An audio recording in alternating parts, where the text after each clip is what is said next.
Hey everyone, I'm Dan from JazzComposersPresent.com, an online space where composers, musicians, and listeners come together to celebrate the music we love.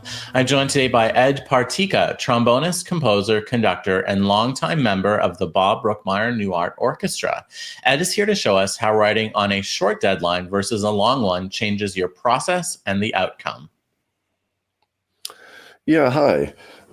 This idea and the concept came to me recently when a student came to me, and he sort of got behind in one of his writing projects, and he came to me in a bit of a panic, and he had to get a composition finished for a concert very, very quickly.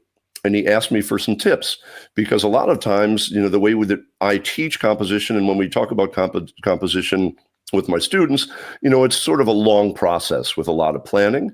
But the reality of our careers as writers, well, sometimes we have to write really fast, So that got me to thinking about some strategies for fast writing, which of course led me to think about the history of jazz composition and arranging.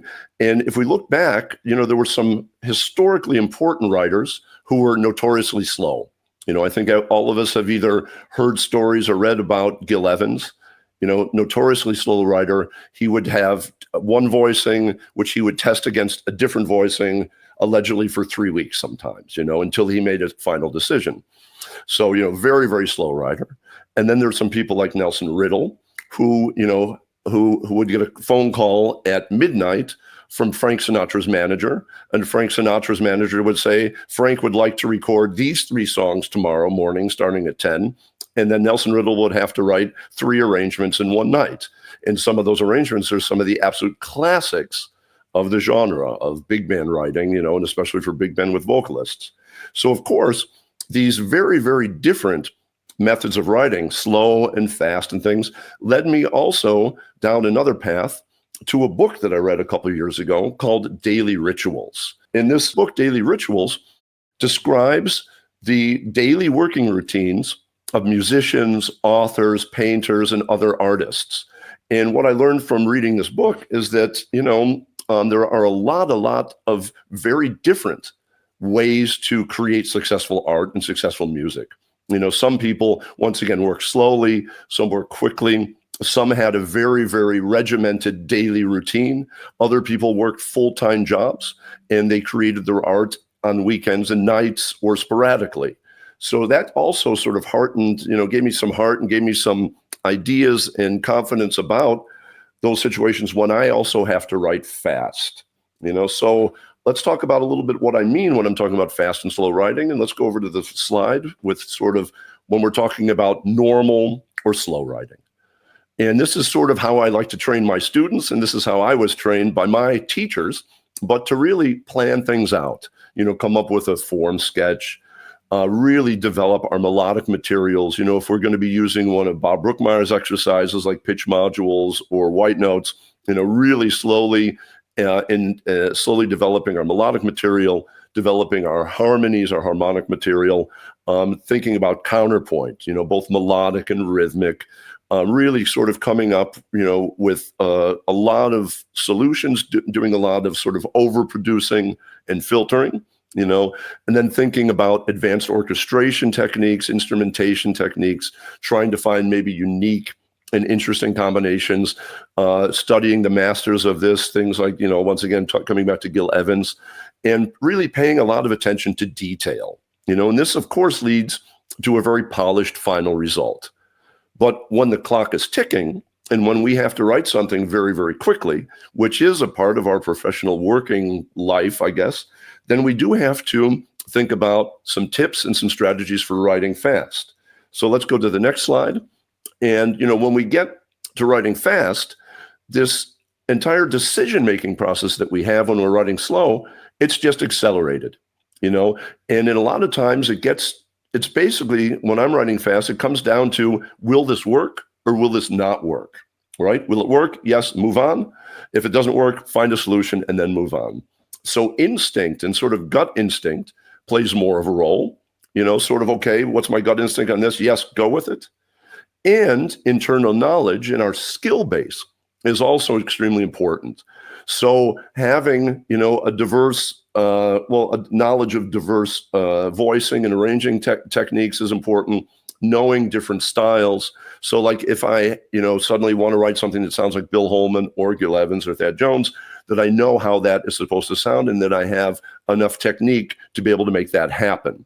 So actually for younger writers, this is just sort of a reinforcement that actually you should learn the history of the music that we're writing, and also just make sure that your toolbox of writing technique and craft is as full and good as possible. So this stuff does become more important. And for someone like me, who does have a tendency to overwrite, if you listen to my music on some of my albums, my original compositions and arrangements, hey, anything under 10 minutes is short for me.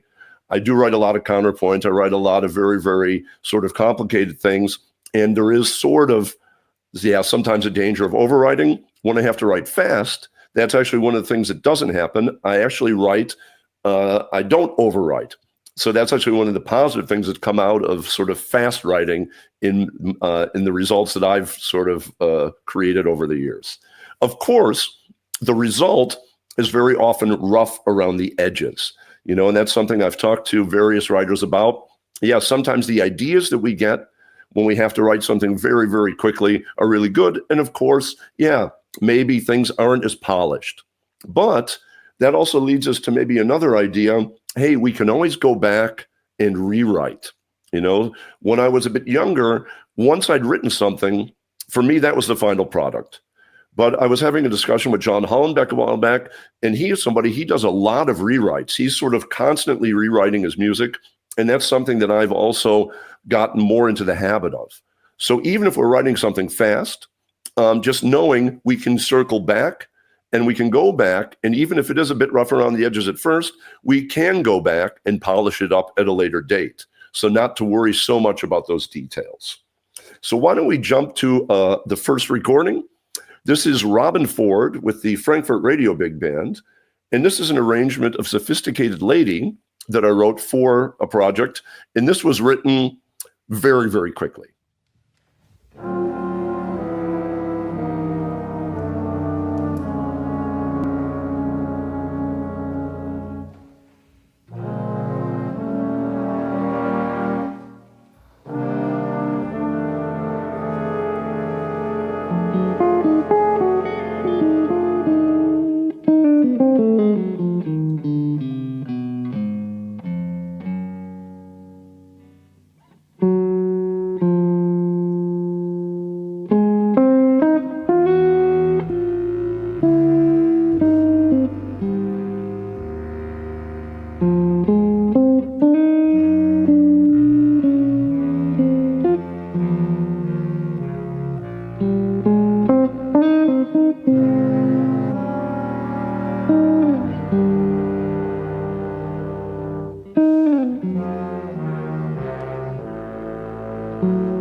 And talking about some of the ideas that I use to write something very quickly.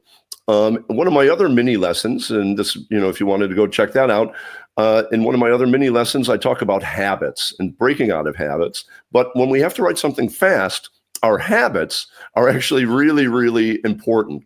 So knowing, our internal knowledge, our skill base, using those to create something fast.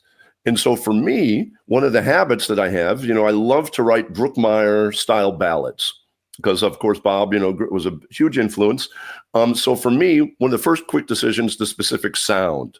So a Brookmeyer ballad orchestration. That means clarinets, flugelhorns, trombones, possibly in bucket mutes, maybe not. But once again, so the orchestration was set very, very quickly.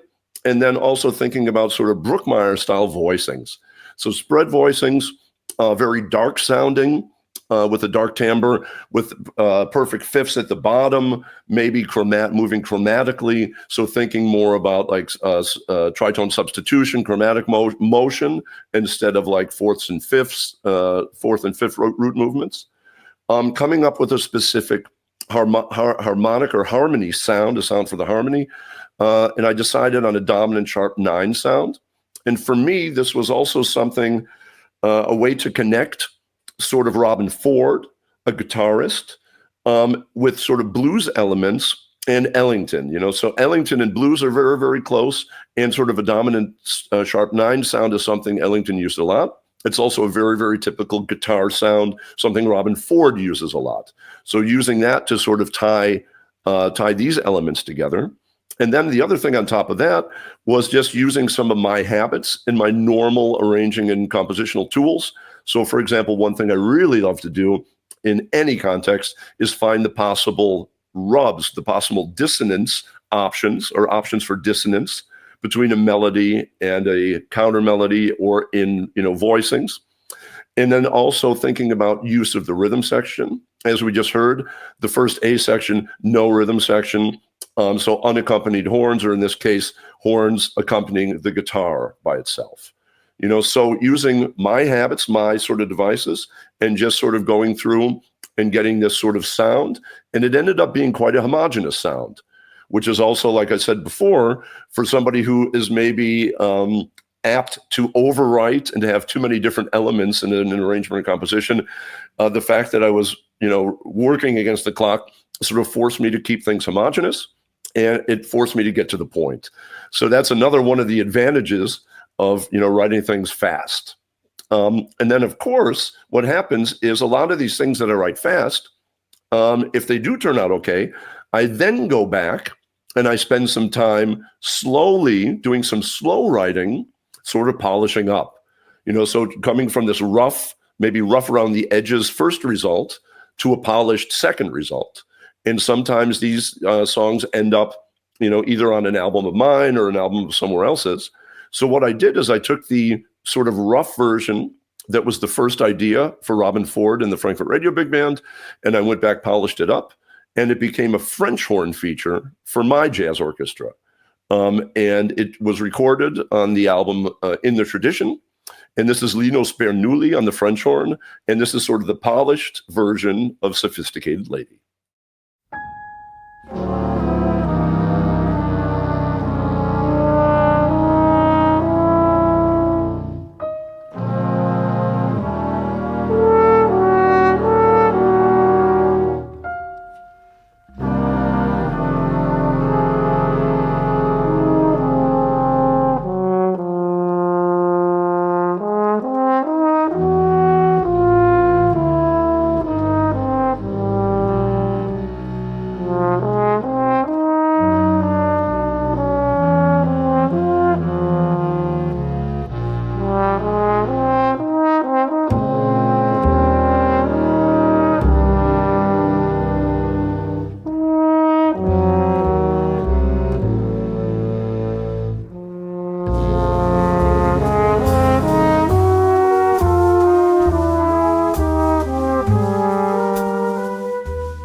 Yeah, so I hope this is maybe given some people a bit of help or some ideas when you have, when you're in a situation where you have to write fast.